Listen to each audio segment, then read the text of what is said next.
धनुराशि के दोस्तों, नमस्कार। आज 30 जून सोमवार।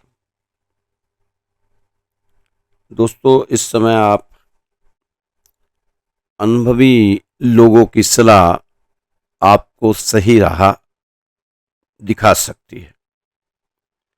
अगर कोई समस्या आ रही है तो अपने पसंद के कामों में समय बिताने से मानसिक और शारीरिक ऊर्जा आपको मिलेगी। व्यवसाय में नया नया प्रयोग करना आपके लिए फायदेमंद होगा। सरकारी नौकरी करने वाले इस समय काम का दबाव, तनाव कुछ ज़्यादा रह सकता है। दोस्तों, थोड़ा सा आप सामाजिक गतिविधियों में समय बिताने की कोशिश करें। इससे आपके संपर्क बढ़ेंगे और नई जानकारियां मिलेगी। साथ में थोड़ा आपका मन भी लगेगा।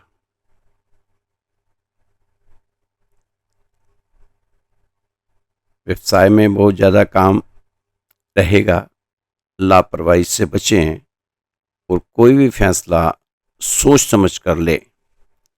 युवाओं को कैरियर से जुड़ा अच्छा निर्णय लेने में सफलता मिल सकती है। अपने व्यक्तित्व की अच्छी बातें लोगों के सामने आने से आपका सम्मान और दायरा बढ़ेगा। लेन देन में रुकावट आने से मन थोड़ा सा परेशान रहेगा। कभी कभी आपको अपने किए पे भी कुछ पछतावा हो सकता है। कारोबार में कुछ परेशानियां रहेंगी। ज़्यादा सफलता की चाह में गलत रास्ते ना चुनें। इससे आपकी इज्जत और साख खराब हो सकती है। बेवजह की उलझनों से दूर रहें।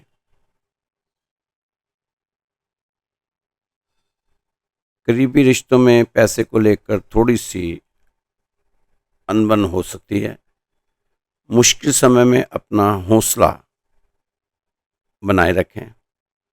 दूसरों की बातों और अफवाहों पर ध्यान बिल्कुल न दें, क्योंकि बेवजह की बातें, बेवजह की अफवाहें आपको विचलित करेंगी, परेशान कर सकती है।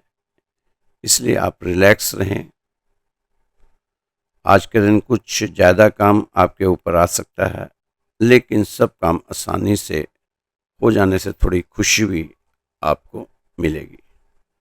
समाज या सोसाइटी के कामों में आपका खास योगदान रहना चाहिए, जिससे आपकी पहचान बढ़ेगी। ऐसा प्रयास आपको लगातार करते रहना चाहिए। विद्यार्थियों को किसी विषय में परेशानी आने से चिंता रहेगी। टीचर्स से मदद लेने में हिचकिचाएं ना, या अपने सीनियर से भी आप अपने जो भी परेशानी आ रही है, किसी विषय में भी आ रही है, अपने सीनियर से भी बात कर सकते हैं।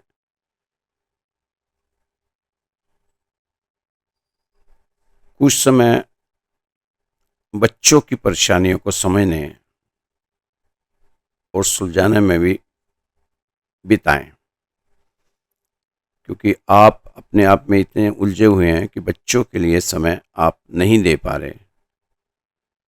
जरूर बच्चों को समय दें। इससे बच्चों का आत्मविश्वास बढ़ेगा। परिवार के कामों में भी आपका सहयोग रहना चाहिए, क्योंकि जब परिवार के कामों में आपका सहयोग रहेगा तो पूरे परिवार का माहौल ही एक अलग तरह का ही होता हुआ नजर आएगा। दोस्तों, यदि आपने किसी काम में लापरवाही बरती तो वह आपके लिए समस्या हो सकती है। इस समय आपके ग्रहों द्वारा सलाह दी जाती है कि उन जगह पर ही निवेश करें जहां सुरक्षित महसूस करते हैं। हालांकि जातकों को इसको लेकर सतर्क रहने की सलाह दी जाती है। अगर जरूरत पड़े तो विशेषज्ञों या सलाहकार की मदद लेने में संकोच ना करें। उनकी मदद लेकर अच्छी जगह निवेश करें ताकि आपकी आय में बढ़ोतरी हो सके और नुकसान भी ना हो। धन राशि वालों के पास इस समय अत्यधिक एनर्जी है, अतिरिक्त एनर्जी जो आपको काफ़ी फायदा देगी। आप मानसिक तौर पर अपने को आज़ाद महसूस करेंगे।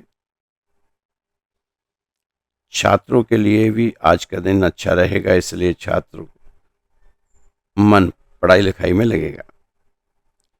छात्रों की उलझनों से मुक्ति मिलेगी और परीक्षा में सफलता। आज सोमवार है दोस्तों, कोशिश करें अगर आपके पास समय हो तो शिव आराधना करें, जल दूध का अभिषेक करें, काफ़ी राहत मिलेगी। हनुमान चालीसा का पाठ करें, गाय को चारा खिलाएं। दोस्तों एक काम और किया करें, एक समय में एक ही काम को आप अपने हाथ में लिया करें। एक समय में आप एक काम करो और ऐसा करते समय अपनी पूरी आत्मा उसमें डाल दो और बाकी सब कुछ भूल जाओ। फिर देखो काम करने के कितने पॉजिटिव रिजल्ट आपके सामने आएंगे। और थोड़ा सा दया, धर्म, दान, पुण्य अपनी क्षमता अनुसार, मैं नहीं कहता कि आप हजारों रुपए खर्च करो, आप 10, 20, 50 रुपए में भी कुछ भी कर सकते हैं। दया पुण्य का काम जितनी आपकी क्षमता है। जब दान पुण्य के लिए किया जाता है तो लोग मैसेज ऐसे छोड़ते हैं कि खाने को तो रोटी नहीं, दान कहाँ से करें। तो दोस्तों जितना भी आपकी क्षमता बनती हो, दान पुण्य आपको करना चाहिए। जरूरी नहीं दान आपने बहुत बड़े वो लगाने हैं। किसी को 1 रुपए का बिस्कुट ले दो, एक केला खिला दो, गरीब आदमी देखो, एक रोटी खिला दो, घर से 2 रोटी है, एक उसको दे दो। दान किया जा सकता है क्योंकि दया, दान दया ऐसी भाषा है जिसे हर कोई बिना शब्दों के भी समझ जाता है, समझ सकता है। आप जो करते हैं उससे प्यार करें और आप बहुत अच्छा काम करेंगे, यह तो आप भी जानते हैं। आपका भाग्य सब कुछ विधाता द्वारा पहले से ही निर्धारित कर दिया गया है।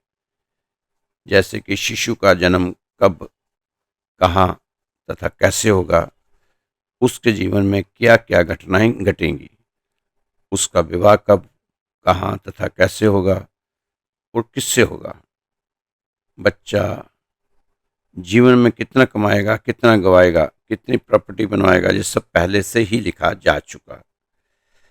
हमारी आंखों के सामने रोज रोज एक पन्ना आता जाता है और उस पर जीते चले जाते हैं। तो दोस्तों जब चीज़ें सारी पहले से लिखी गई हैं तो फिर लोग पूछते हैं कि हम उपाय क्यों करें, जब पहले ही लिखी हुई हैं कुछ चीज़ें बदलनी नहीं है। नहीं दोस्तों, उपाय से आपको उस चीज़ को सहने की शक्ति मिलती है। दुख तो आया, वो आपके कर्मों का फल है, आपको भुगतना पड़ेगा, उसको सहने की शक्ति मिलेगी। जिस तरह भीष्म पितामह को तीरों की सेज पर लेटना पड़ा और भगवान कृष्ण से भीष्म पितामह ने पूछा कि मैं 100 जन्म अपने देख सकता हूँ, मैंने आज तक चींटी तक नहीं मारी, तो मुझे फिर ये दुख क्यों सहना पड़ रहा है। तब भगवान कृष्ण ने कहा कि आप 100 जन्म तक ही देख सकते हैं, उसके आगे के जन्म में मैं दिखाता हूँ। 103 जन्म में वो रथ लेके जा रहे थे, कहानी बहुत बार सुना चुका हूँ आपको, लेकिन कभी कभी प्रसंग आ जाता है तो बताना पड़ता है। तो रथ पे जा रहे थे तो एक नाग जख्मी हालत में सड़क के बीच में इनको चाहिए था कि रथ रोक के उसको साइड में कर देते, लेकिन इन्होंने अपने धनुर्धर का जो इनके पास विद्या थी, उसका अभिमान था, इन्होंने धनुष्वान से उसको तीर से वहां से हटाकर साइड में फेंक दिया। रथ चलता ही रहा और फिर ये भी नहीं देखा कि वो नाग किस पे गिरा है, कहाँ गिरा है, और रथ इनका निकल गया। लेकिन वो नाग एक कांटों वाले पेड़ पर गिरा, वो 14 दिन तक वहां तड़फता रहा। तो उस कर्म का फल इनको यहाँ मिला। लेकिन यहाँ भगवान जब इनके समक्ष खड़े थे तो इनको वो दुख भी जो है इतना महसूस नहीं हुआ, और हंसते हंसते इन्होंने उस दुख को भी झेला। जब हम दान पुण्य का कम करते हैं तो हमारे पास दुख तो आते हैं, ये नहीं कि दुख खत्म हो जाएंगे, क्योंकि वो हमारा कर्मों की कमाई है, वो हमें मिलेगी मिलेगी। क्योंकि जिस तरह आप ऑफिस में काम करके आते हैं, महीने के बाद आपको तनख्वाह मिलती है, उसी तरह वो जो दुख, हमारे जो कर्म हैं, कर्मों के जो फल हैं, वो हमें मिलते हैं। लेकिन उस समय अगर हमें सहारा मिल जाए किसी का, सहने का, दुख सहने का, तो फिर हम उन बुरे दिनों से निकल सकते हैं। इसलिए उपाय किए जाते हैं कि आपके जो बुरे कर्मों के फल आपको मिलेंगे, कष्ट मिलेंगे, उसमें से आप राहत पाते हुए आगे निकल जाएं। दोस्तों, इस समय जिन लोगों की शादी नहीं हुई, वह भी वैवाहिक जीवन में बंधने की सोच सकते हैं। अगर आप स्टडी के लिए विदेश जाना चाहते हैं तो योग बन रहा है। ईमानदारी से धीरे धीरे अपनी सफलता की ओर बढ़ते रहो। अपना ध्यान अपने लक्ष्य पर रखें। किसी भी चीज में तेजी मत दिखाना। किसी के बारे में भी इस समय बुरा ना बोलें, ना ही किसी के लिए बुरा सोचें, क्योंकि इससे अच्छे ग्रह आपको फल नहीं देंगे। मन को समझाएं, इसे उदास मत रहने दें। हो सके तो परिवार के साथ 1-2 घंटे जरूर बिताया करें। घूमने के लिए निकल जाएं, सैर के लिए निकल जाएं, ताकि उदासी आप पर हावी ना हो पाए। एक दोस्तों, राहु काल में हो सके तो कम लोगों से मिलें और कम बोलें।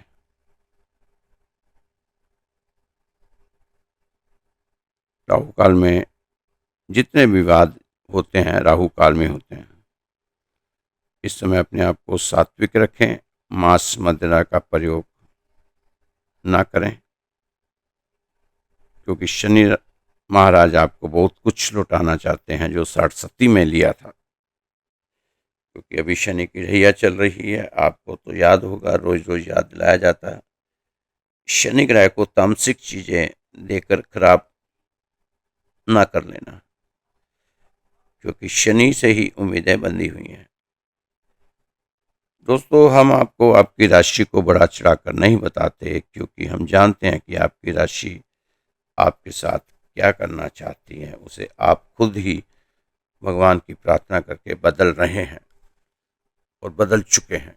काफ़ी हद तक अपने ग्रहों की दशा और दिशा को आप अपने कर्मों द्वारा, पूजा पाठ और उपाय द्वारा बदल चुके हो। बस इसी तरह आप पूजा पाठ करते रहें, दान पुण्य का काम करते रहें और सात्विक रहें। वो दिन नहीं रहे तो ये दिन भी कट ही जाएंगे। दोस्तों, एक छोटा सा प्रसंग है।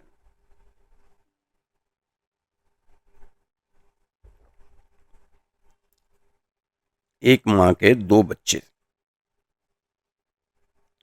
और वो कहती थी कि ये प्रभु का प्रसाद है।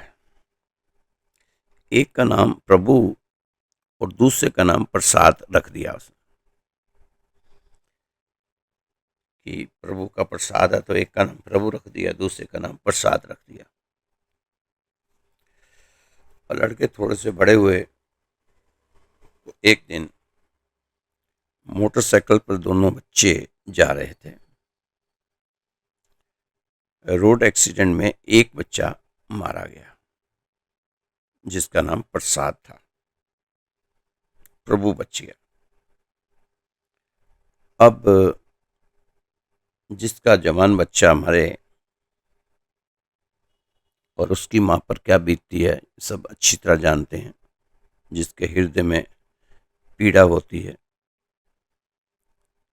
माँ की ममता वो सहन नहीं कर पा रही थी उस दुख को। अब उसने खाना पीना छोड़ दिया,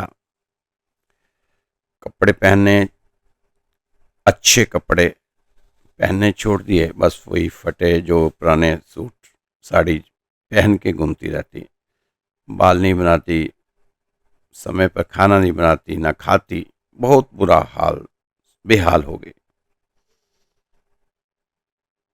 पति समझाता, सब समझाते, दूसरा बेटा भी समझाता, लेकिन वो किसी के कहने से समझती नहीं और अपने खुद ही अपने आप को बेहाल बनाकर रखती। एक दिन सुबह सुबह सब हैरान हो गए जब उन्होंने देखा कि वो महिला नहाकर, अच्छे से कपड़े पहनकर, बाल वाल बनाकर मंदिर से होकर आई और घर वालों को जगाया कि उठो भाई, इतनी देर हो गई, अभी तक सोए हुए हो। तो परिवार में सभी लोग जितने थे सब देखकर हैरान हो गए कि हुआ क्या आज। फिर पति ने पूछा, बेटे ने पूछा कि माँ क्या हुआ। उसने फिर बताया कि मुझे रात को एक सपना आया। एक सपना देखा कि एक बहुत सुंदर लाइन में लोग जा रहे थे, वो शायद स्वर्ग ही था। लाइन में लगे हुए थे, बिल्कुल एक सीधी लाइन लगी थी और दीपक जल रहे थे। बहुत सुंदर सुंदर सबके दीपक जले हुए थे और सब एक लाइन में जा रहे थे। एक को रोककर पूछा कि आप कहाँ जा रहे हो। तो उन्होंने कहा कि हम शरीर छोड़कर नए घर में जा रहे हैं। उन्हीं में से एक व्यक्ति को देखा तो वह अकेला दिखा। उसके फटे कपड़े पहने हुए थे, दिया भी उसका बुझा हुआ था। नजदीक आया तो देखा वह उसका बेटा था। माँ हैरान हो गई उसकी ये हालत देखकर। वह बहुत दुखी था, रो रहा था। माँ ने पूछा कि तेरा ये हाल किसने किया। उसने कहा, माँ ये मेरा हाल का कारण आप हैं, आपके कारण ही मेरा ये हाल है। जो आप दुखी रहती हो उस दुख को देखकर मुझे नए कपड़े पहनने को जी नहीं करता। जो आपके आंसू हैं वो मेरे इस दीपक पर गिर रहे हैं, वो अच्छे से जल नहीं पा रहा। आपके रोने की आवाज़, चीखने की आवाज़ वह मेरे पैरों को चलने से रोक रही है, मैं चल नहीं पा रहा हूं। अगर आप चाहो, ये जो लोग अपने जलते हुए दियों और सुंदर कपड़ों में विदा करो या फिर मुझे इसी अवस्था में रहने दो। संसार की कोई भी माँ क्या करेगी या उसे क्या करना चाहिए। कोई भी माँ अपने बच्चों को नया जीवन देगी कि नहीं देगी। आज भी अगर घर में इकलौता बच्चा हो, जिद पर अड़ जाए कि मुझे कनाडा जाना है, विदेश जाना है, तो माँ बाप क्या करते हैं कि जिस चीज़ में उसे खुशी होती है रोती हुई आंखों से विदेश में विदा करती है। आज उस माँ को भी खुशी इसलिए हुई कि वे अपने बेटे को नया जीवन देकर आई है। अब शायद वह फिर कभी आंसू नहीं बहाएगी और अपनी फर्ज अदायगी करेगी। आज उसने सपने में ही अपने प्यार से, शांति से अपने बेटे को विदा किया, उसको दुआएं दी।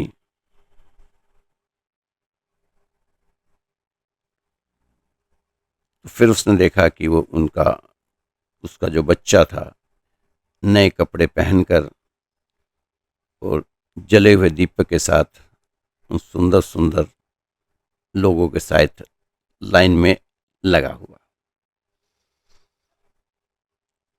दोस्तों, जब कोई किसी की डेथ हो जाती है, मरने के बाद हाँ, जहाँ उसका स्थान होता है वो तो चला ही जाता है, लेकिन नीचे जब लोग बहुत दुखी, परेशान और रोना रहता है तो वहाँ उसका असर उस आत्मा पर भी पड़ता है, क्योंकि उस आत्मा ने इन आत्माओं के साथ काफी समय बिताया होता है। तो उस आत्मा के पास भी उनकी सभी तरंगे पहुंचती हैं। इसलिए भगवान की चीज है, अगर भगवान ले लेता है तो उसके बाद हमें ज्यादा दुखी होने की जरूरत नहीं है, क्योंकि मरने के बाद हम क्या क्या दान करते हैं, क्या दान उसके पास पहुंचता है? चीजें हम किसको देते हैं, देते किसको हैं, पहुंचते किसको हैं? बच्चों को देंगे, गरीब को देंगे, ब्राह्मण को देंगे। कई बार समाज को दिखाने के लिए करते हैं कि कभी कंपटीशन में बड़े बड़े भंडारे लगाते हैं, पूरे गांव के लोगों को खाना खिलाते हैं। वो इसी भावना से करते हैं कि वहां पहुंच जाए, हमारे जिसको आप प्यार करते थे वो हमसे बिछड़ गए, वहां चले गए, तो उनको ये चीजें पहुंच जाए।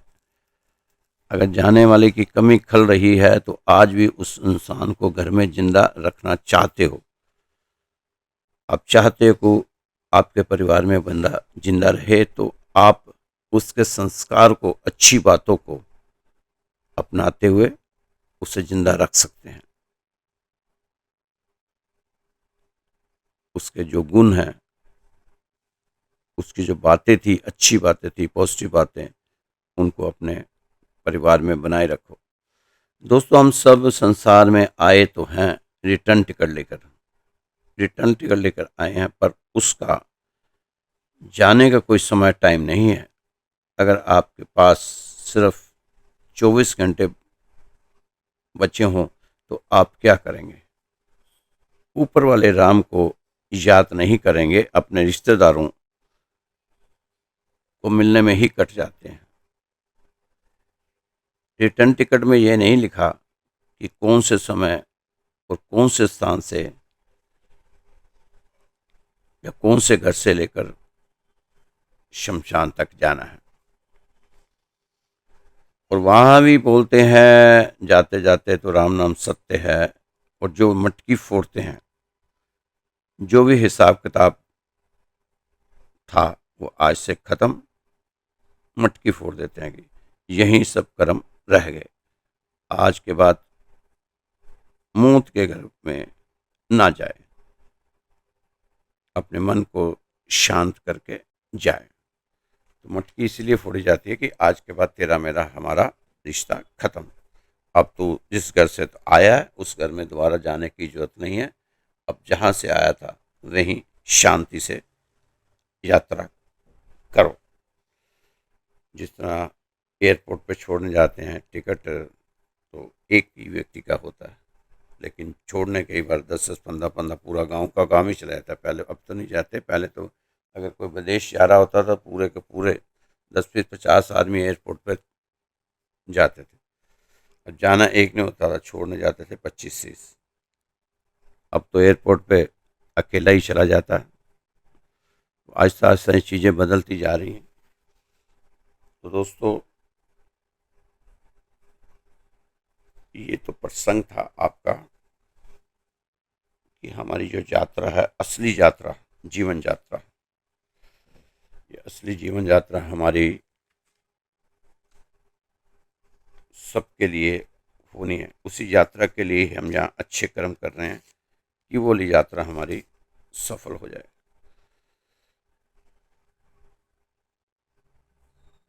दोस्तों, चाणक्य कहते थे कि शरीर का वजन बढ़े तो व्यायाम कीजिए, मन का वजन बढ़े तो ध्यान कीजिए, और धन का वजन बढ़े तो दान कीजिए। और इसीलिए दान की महिमा बताई गई है कि दान पुण्य करते रहना चाहिए। समुद्र में जहाज जा रहा होता है, तूफान आता है, जहाज डूब जाता है, उसमें सभी पैसेंजर मर जाते हैं, बस एक आदमी बच जाता है। वह एक टापू की ओर लेकर बच जाता है। वह वहां काफी दिनों घास फूस खाकर वह जिंदा रहता है। काफी दिनों की मेहनत के बाद एक बड़े से पत्थर का सहारा लेकर झोपड़ी बना देता है, घास फूस लेकर, ताकि ठंड से कुछ राहत मिले। एक दिन खाने की तलाश में बाहर गया तो वापस आया तो झोपड़ी में आग लगी हुई। देखता कि एक भारी पत्थर उस पत्थर पर आकर पड़ा होगा, जिससे दोनों पत्थरों में टकराने से आग लग गई। वह लगा भगवान को कोसने कि क्यों मेरे पीछे ही लगा हुआ है। पहले तो मेरे को घर बार से अलग कर दिया, इस जंगल में फेंक दिया जहाँ मुझे पूछने वाला नहीं। अब मैंने रहने के लिए छोटी सी कुटिया बनाई, उसमें भी तूने आग लगा दी। शिकायतें, जिस तरह हम शिकायतें कर रहे हैं, धनुराशि वाले प्रभु से शिकायत रहती है, मैं इतना दान पुण्य करता हूँ, इतना सब कुछ करता हूँ, सुबह उठता हूँ, हनुमान चालीसा पढ़ता हूँ, गाय को खाना डालता हूँ, पक्षियों को दाना देता हूँ, कुत्तों को देता हूँ, फिर भी मेरे साथ क्या हो रहा है। ऐसे ही हो लगा चिल्लाने।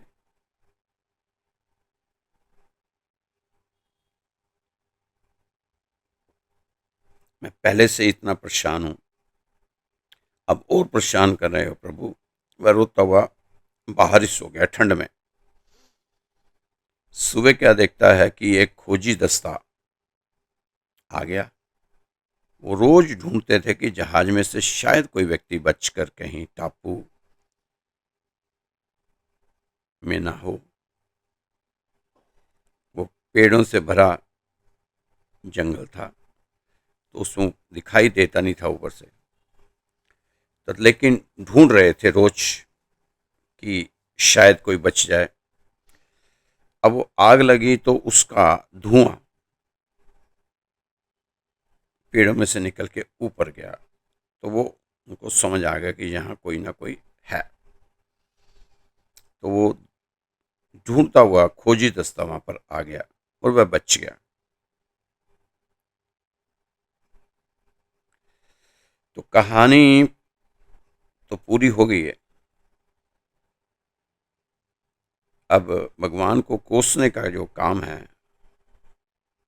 वो प्रोग्राम है, उसको बंद करना चाहिए हम लोगों को। क्योंकि जिस जिस हालात से धनुराशि वाले जहां तक पहुंचे हैं, वो धनुराशि वाले ही जानते हैं कि कैसे कैसे यहाँ तक पहुंच गए। हालात नहीं थे ना, हालात नहीं थे जहां तक पहुंचने के, पर भी यहाँ तक पहुंच गए। दोस्तों, सिर्फ आसमान छू लेना सफलता नहीं, सफलता वो है जिसमें आसमान भी छू लिया जाए और कदम भी जमीन पर ही रहें। आपने आसमान छूना है, धनुराशि वालों ने बहुत आगे जाना है, लेकिन अपने कदमों को जमीन पर ही रहना। भगवान कहते हैं उदास ना हुआ कर, उदास ना हुआ कर, मैं तेरे साथ हूं। सामने नहीं पर आसपास हूं। पलकों को बंद करके दिल से याद करना, मैं और कोई नहीं, तेरा विश्वास हूं। तो दोस्तों अपने पर ही विश्वास करके आगे बढ़ें, और जो आपने दीपक को घड़े में जलाकर रखा हुआ है ना, उस दीपक में घड़े से निकाल कर बाहर करो, खुद भी देखो और लोगों को भी रास्ता दिखाओ। कई लोगों ने दिया जलाया भी है तो घड़े में रख कर जलाया है, तो उसका क्या फ़ायदा, ना आपको प्रकाश ना दुनिया को प्रकाश। दोस्तों आप तो जानते ही हैं कि बृहस्पति 7वें घर में, ये 18 अक्टूबर तक रहेंगे। 14 मई को आए थे, 18 अक्टूबर तक रहेंगे और अतिचारी होकर रहेंगे 30 डिग्री। ये 14 मई से 18 अक्टूबर तक 30 डिग्री चल जाएंगे।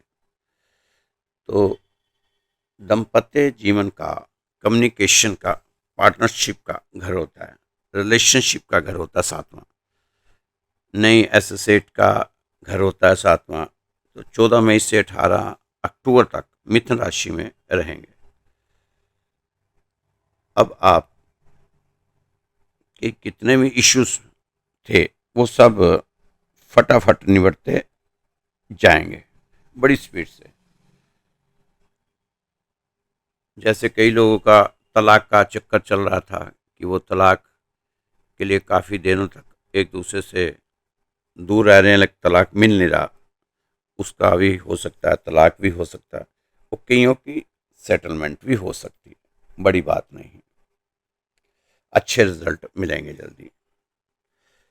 अगर पैचअप करना चाहते हैं तो पैचअप भी हो सकता है। सब कुछ जल्दी जल्दी होगा, क्योंकि बृहस्पति जल्दी में, आपने देखा होगा कि कभी बॉस ऑफिस में जल्दी में होता है, किसी ने सारे काम, सारी फाइलों पर साइन, सारे चेक पर साइन जल्दी जल्दी कर देता है। कोई भी काम अधूरा नहीं छोड़ता, क्योंकि उसने आगे जाना होता है, क्योंकि वह जल्दी में। इसी तरह अब बृहस्पति देव से भी आपने जो करवाना है, ये तो आपके ऊपर है, आप कैसे करवाएंगे। जल्दी जल्दी करवा लेना, मौका है, आप सुस्त मत पड़ जाना। अब गति से बृहस्पति हैं, आपके सारे झंझटों से मुक्त करने आए हैं। इस समय आपकी ख्याति बढ़ेगी, नए नए संपर्क बनेंगे, आप अपनी बातचीत को, अपने विचारों को बहुत प्रखरता तरीके से सामने वाले के समक्ष रख पाएंगे। 18 अक्टूबर को बृहस्पति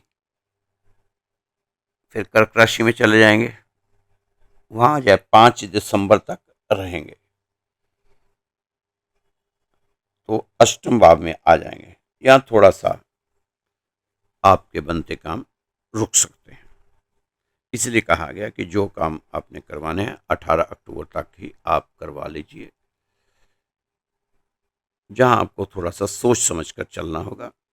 इस समय आपको ऐसा लगेगा कि सब कुछ एकदम से ब्रेक क्यों लग गया, किसी ने कुछ कर तो नहीं दिया, सब कुछ उथल पथल सा हो सकता है।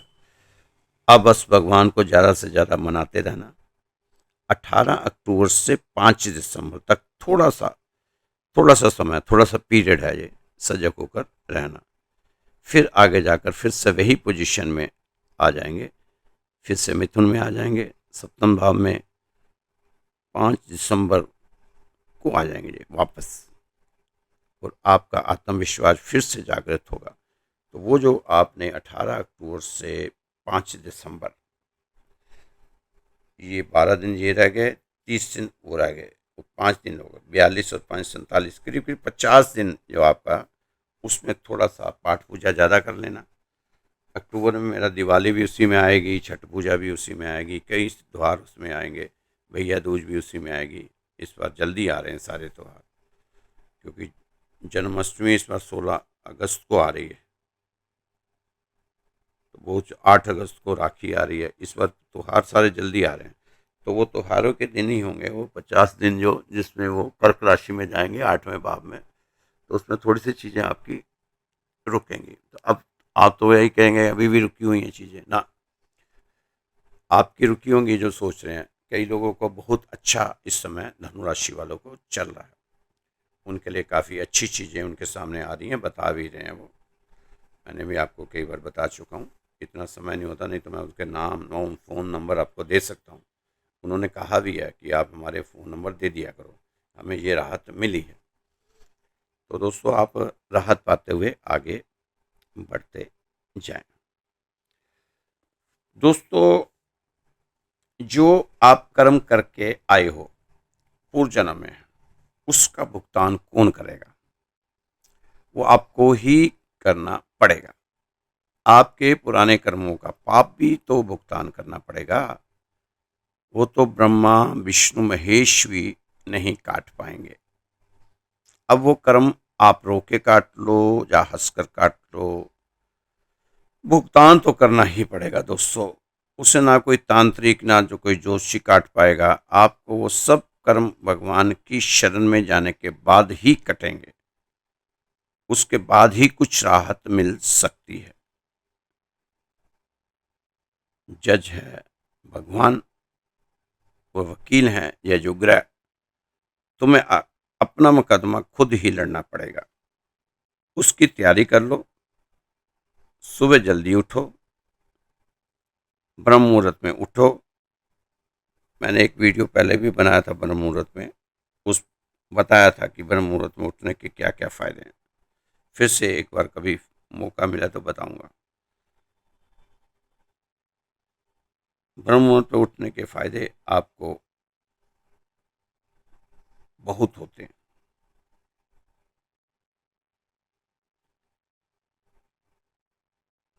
सुबह सुबह उठने से आप सारा दिन तरोताज़ा रहेंगे। भगवान से जुड़ने का सबसे जो अच्छा समय है वो ब्रह्म मुहूर्त का ही है। ध्यान का सबसे अच्छा समय ब्रह्म मुहूर्त का ही है। और यूनिवर्स तक अपनी बात पहुंचाने का सबसे अच्छा जो है वो ब्रह्म मुहूर्त ही है।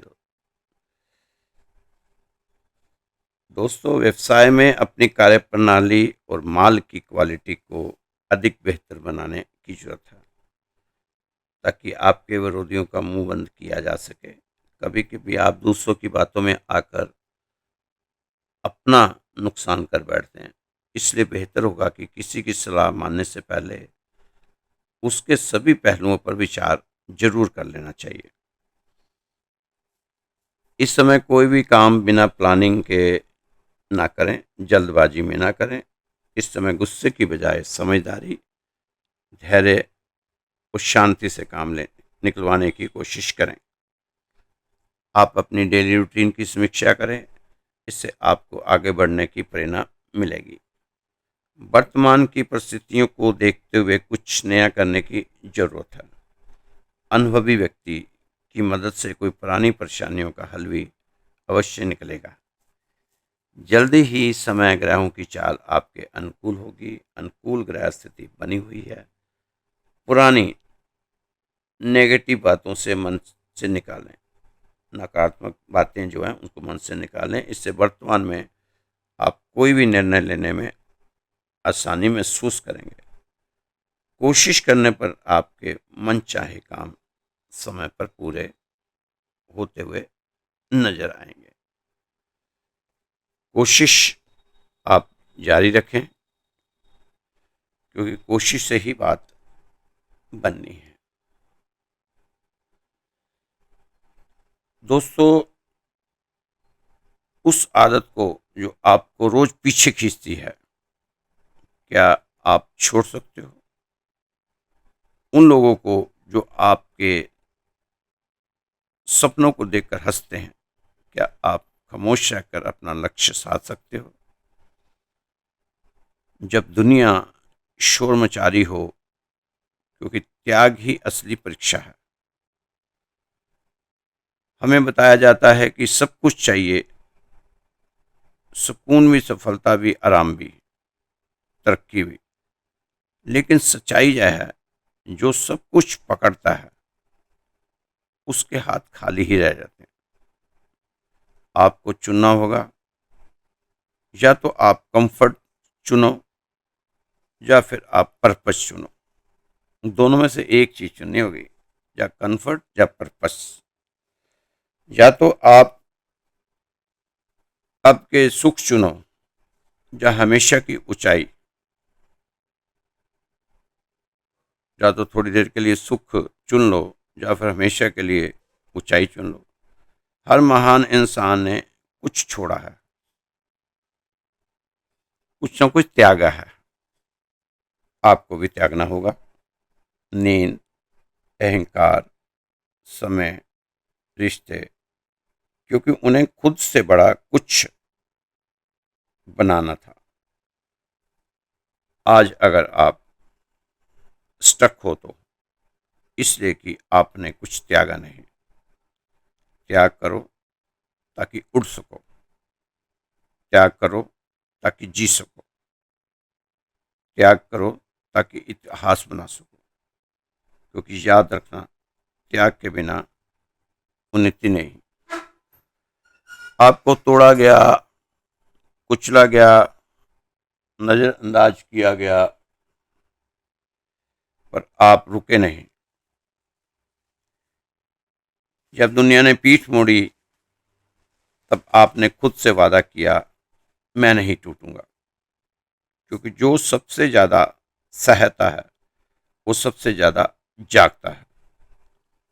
सहनशीलता कमजोरी नहीं, ये आपकी सबसे बड़ी ताकत है। जिसने दर्द को गले लगाया उसी ने जिंदगी को जीता है। हर आंसू जो गिरा वो आपकी आत्मा को शुद्ध करता गया। हर चोट जो लगी आपको उसने आपको और मजबूत बनाया। लोग देख नहीं पाए पर आप हर दिन अंदर से तपते रहे। आप आग में फेंक के गए और आपने खुद को सोना बना दिया। दुनिया कहेगी आप भाग्यशाली हो, पर उन्हें नहीं पता आपने क्या सहा है। क्योंकि मजबूत लोग शोर नहीं करते, वो बस खामोशी से जीतते हैं। जब आप टूटते हो तब आपका असली निर्माण शुरू होता है। यही तो ताकत है धनुराशि वालों की, अंधेरों में रास्ता बनाना। अगर आप आज अकेले हो तो समझ लो ईश्वर आपको आकार दे रहा है, ताकि जब आप उठो कोई आपको फिर से झुका ना सके। इतना मजबूत बना रहा है ईश्वर आपको। आपके जख्म आपकी सबसे सुंदर कहानी है। हर निशान एक याद है कि आप रुके नहीं, आप हारे नहीं। आपने हर उस चीज को सहा जो किसी और को तोड़ देती है, और आप आज भी डटे खड़े हो और शांत गंभीर दुनिया को अजय दुनिया को मत बताओ कि तुम क्या झेल रहे हो।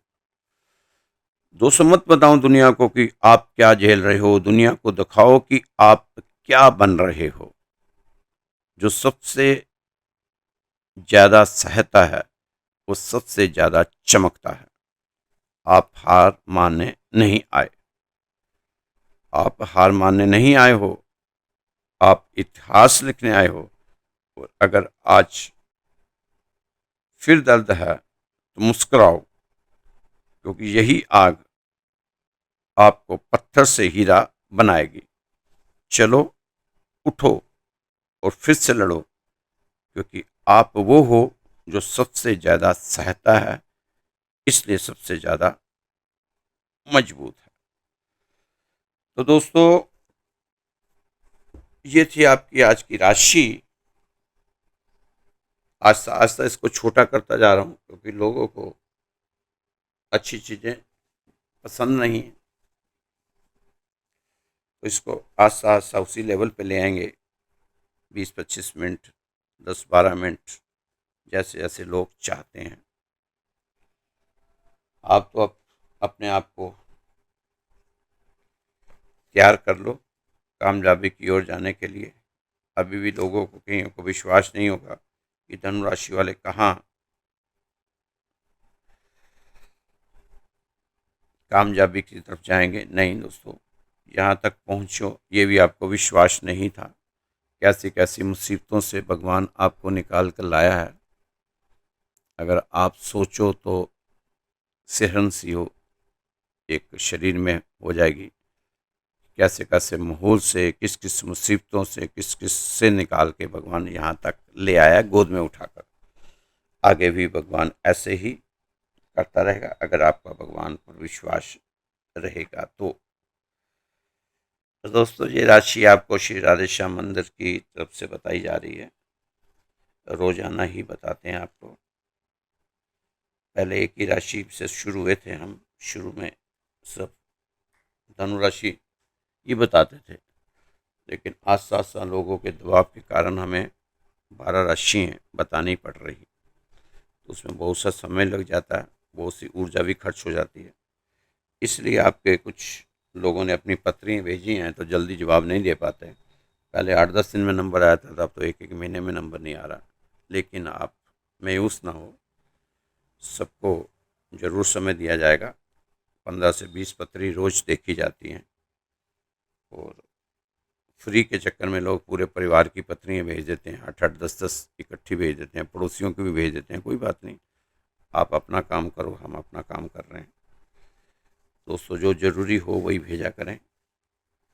सिर्फ टाइम पास के लिए या हमें आजमाने के लिए अपनी पत्नियों को ना भेजें। वो दूसरा घर कोई खटखटा लें। हम आपसे मांगते क्या हैं? हम तो कुछ भी नहीं मांगते हैं।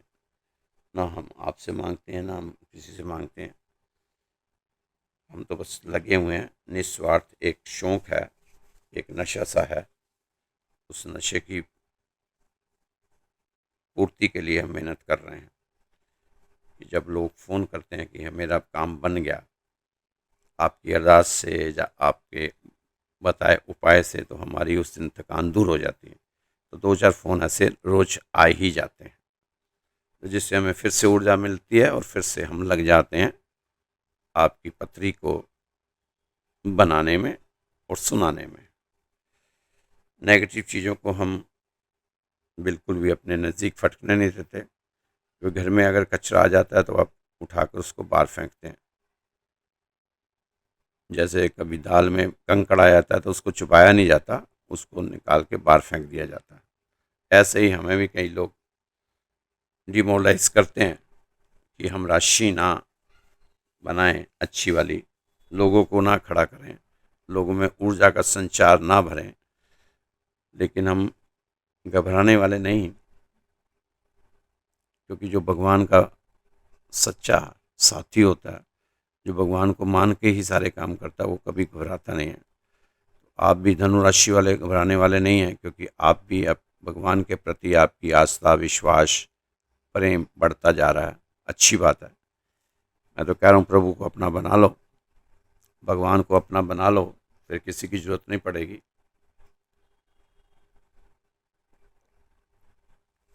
जब इस सृष्टि का रचयिता ही आपका हो गया तो फिर आपको क्या जरूरत। इसलिए किसी से बनाओ ना बनाओ, भगवान से जरूर बना के रखो। सुबह जल्दी उठो, वो एक चमत्कार होने वाला है सुबह जल्दी उठने वाला। जो उठ रहे हैं वो देखना उनके साथ कैसे कैसे अच्छी अच्छी चीज़ें घटेंगी। समय लगता है हर चीज़ को। अगर में दही भी जमाते हैं तो उसको 6-8 घंटे लगते हैं। ये नहीं है कि हर घंटे में चम्मच चला कर देख लो कि जमा कि नहीं जमा, तो फिर कभी नहीं जमागा, ना फिर दूध रहेगा ना वो दही रहेगा। तो इसलिए समय लगता है हर चीज़ को, और ना मेरे हाथ में है, ना आपके हाथ में है, ना किसी ज्योतिषी पंडित तांत्रिक पुरोहित किसी के हाथ में नहीं है। ये तो सिर्फ भगवान के हाथ में है। अपने अच्छे कर्म करते रहो और आगे बढ़ते रहो। तो मेरा नंबर नोट कर लीजिए दोस्तों, 9315336907। खुश रहो, मस्त रहो, स्वस्थ रहो, व्यस्त रहो और तंदुरुस्त जरूर रहो। धनुराशि के लोगों को तंदुरुस्त रहना जरूरी है, क्योंकि तंदुरुस्त रहेंगे तो तभी बात बनेगी। क्योंकि आने वाले जो सुख हैं वो तंदुरुस्ती रहेगी तो तभी उसका आनंद ले पाएंगे आप। जय श्री कृष्णा, जय श्री राधे।